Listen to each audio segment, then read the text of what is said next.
begin. Oklahoma, we begin. Thank you, Oklahoma. And thank you to Vice President Mike Pence.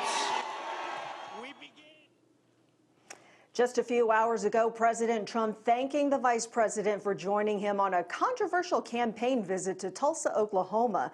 Tonight, the rally was not as large as the White House expected on the news that 6 Trump campaign workers have tested positive for COVID-19. Jay Gray has the latest. President Trump back on the campaign trail for the first time in more than 3 months. A return that comes after a rough couple of weeks, rebuked by the Supreme Court on cases involving LGBTQ rights and immigration, social media messages censored, losing a court battle to block the release of a book by his former national security advisor who calls him unfit to govern, and a spike in COVID-19 cases in many areas, including Tulsa. Still, the crowd here doesn't social distance. Most aren't wearing masks. Neither is the president, addressing an arena that's not full, despite a campaign tweet that more than 1 million tickets were requested.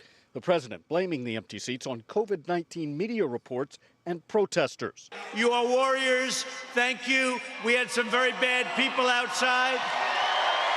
We had some very bad people outside. They were doing bad things. There were pockets of protest, but no reports of violence. A scheduled speech by the president to an expected overflow crowd outside of the arena was canceled late in the afternoon. Still, it didn't seem to affect the enthusiasm inside.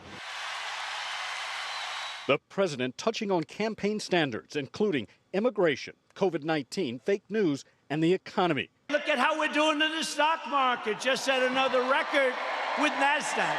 The president banking on a return to the campaign trail for some momentum 5 months ahead of the election.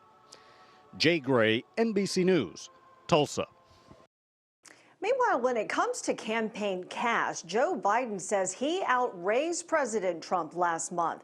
Biden and the Democrats saying they added $81 million alone to Biden's campaign war chest in May. But overall, the Trump campaign having $265 million in cash in the bank. The Biden campaign has not released its totals.